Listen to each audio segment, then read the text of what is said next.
Hello everyone.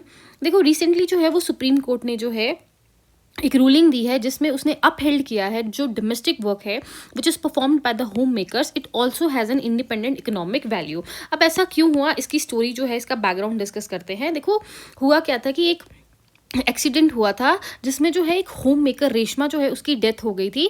And कभी भी जब एक्सीडेंट आप करते हो तो उसके लिए आपको कंपनसेशन जो है जिसने भी एक्सीडेंट किया है उसको प्रोवाइड करना पड़ता है, ठीक है। अब वो अमाउंट जो डिसाइड हुआ था 2003 में that was rupees 2.42 lakh rupees, ठीक है। जो मोटर एक्सीडेंट क्लेम ट्रिब्यूनल था उन्होंने जो कंपनसेशन दे दी मतलब अराउंड 2.5 लाख तक की।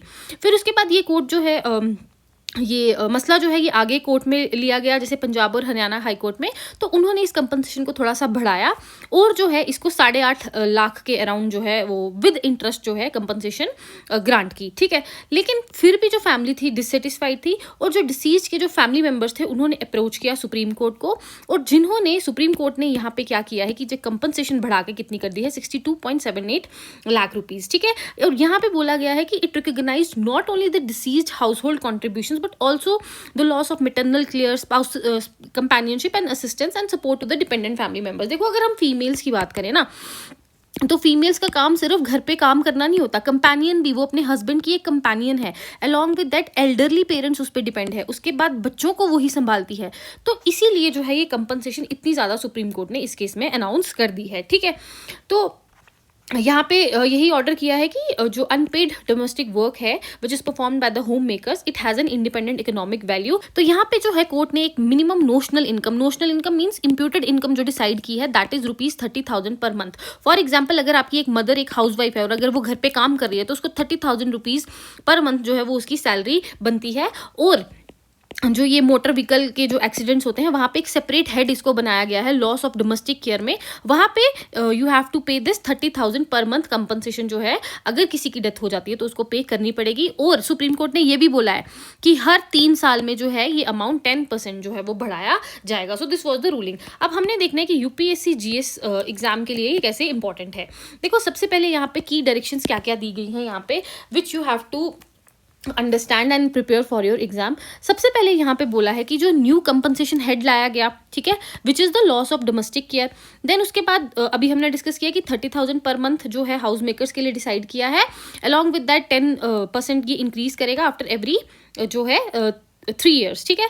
और जो वर्किंग होम मेकर्स है, देखो यहाँ पे एक और है, फॉर एग्जाम्पल अगर कोई लेडी है वो वर्किंग है, वो काम करती है, ठीक है, उसको सैलरी मिल रही है, उसकी डेथ हो गई, मतलब मोटर एक्सीडेंट से उसकी डेथ हो गई, तो जो वो पेड जो वो कमा रही थी और जो अनपेड जो वो घर का भी काम कर रही थी, क्योंकि औरतें जो है डुअल वर्डन है ना, उस पर बाहर का भी कर रही है अंदर का भी कर रही है, तो जो कंपनसेशन डिसाइड होगा वो पेड कितना वो खुद ले रही थी और जो बाकी बच गया वो अनपेड जो है, दोनों को मिला के जो है वो कंपनसेशन इस केस में जो है वो प्रोवाइड करना पड़ेगा, ठीक है। देन उसके बाद यहाँ पे सुप्रीम कोर्ट ने जो है रिकॉग्नाइज किया है विमेन को, मतलब होम मेकर्स को, एज एन इकोनॉमिक कॉन्ट्रीब्यूटर्स, ठीक है। यहाँ पे इकोनॉमिक प्रोडक्टिविटी को जो है वो कंट्रीब्यूट करते हैं, पेड वर्क फोर्स है, फैमिली वेलफेयर का ध्यान रखते हैं, प्लस इससे सोशल डेवलपमेंट होगा।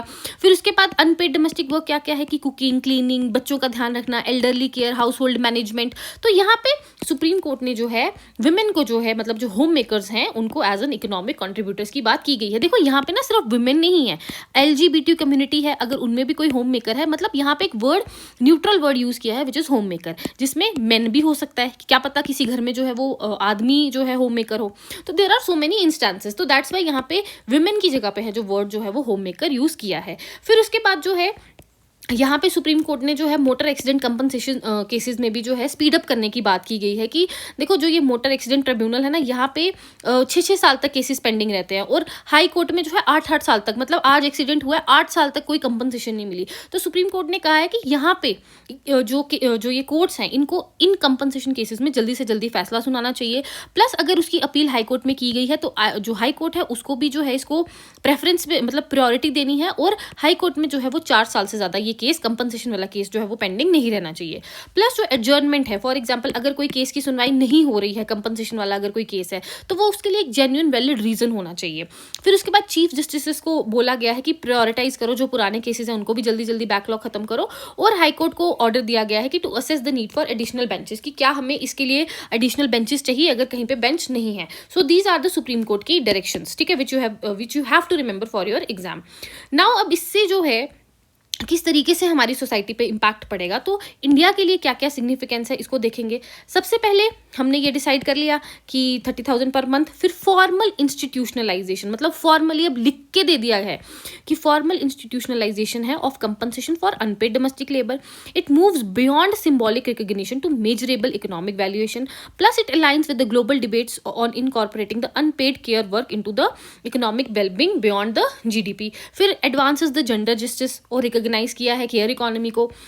वैल्यूएशन हो रही है अब जीडीपी में भी जो है ये वैल्यू ऐड की जाएगी, प्लस ग्रेटर सेंसिटिविटी इन कंपनसेशन ज्यूरिस्प्रूडेंस। फिर उसके बाद पॉजिटिव आउटकम्स की अगर हम बात करें तो यहाँ पे स्ट्रेंथन किया गया है लीगल रिकॉग्निशन, मतलब लीगली रिकॉग्नाइज किया गया है अनपेड डोमेस्टिक लेबर को। एनहांस की गई है compensation for families of the deceased home makers. Realistic assessment है, ठीक है, gender sensitive interpretation of welfare laws. Then उसके बाद जो है you can write the conclusion. इसके ऊपर अब एक क्वेश्चन देखते हैं हम लोग, ठीक है। यहाँ पे बात की गई है कि जो सुप्रीम कोर्ट का जजमेंट है, it marks a transformative step in Indian compensation law by assigning tangible economic value to the unpaid domestic work, ठीक है। This was the gist of the जो भी स्टोरी थी। देन अब हम क्वेश्चन फॉर प्रैक्टिस को डिस्कस करेंगे कि सुप्रीम कोर्ट ने रिसेंट जजमेंट में जो भी अपनी दी, अब हमें एग्जामिन करना है socio economic and the gender justice implications and how does this address the long standing invisibility of the unpaid care work in India. देखो सोशियो, अगर सबसे पहले आप यहाँ पे इंट्रोडक्शन दे दो कि जो अनपेड डोमेस्टिक वर्क था which is primarily done by the women remained invisible in the legal and the economic framework, जिसकी वजह से क्या होता था, अंडर वैल्यूएशन होता था होम मेकर्स का इन कंपनसेशन क्लेम्स में। लेकिन जो सुप्रीम कोर्ट की जजमेंट थी इसने इन दोनों चीज़ों को क्या किया है, एड्रेस किया है। अब सोशियो इकोनॉमिक इम्प्लीकेशंस में क्या क्या लिखो। रिकग्निशन मिली है economic value to the unpaid domestic work. अब अगर हम 2019 के NSS survey time use survey की बात करें तो इंडियन वुमेन जो है they spend 243 minutes per day on the unpaid work, अगर इन कंपैरिजन टू मैन, अगर हम ये मैन की बात करें तो वो सिर्फ 30 मिनट दिन का जो है वो स्पेंड करता है।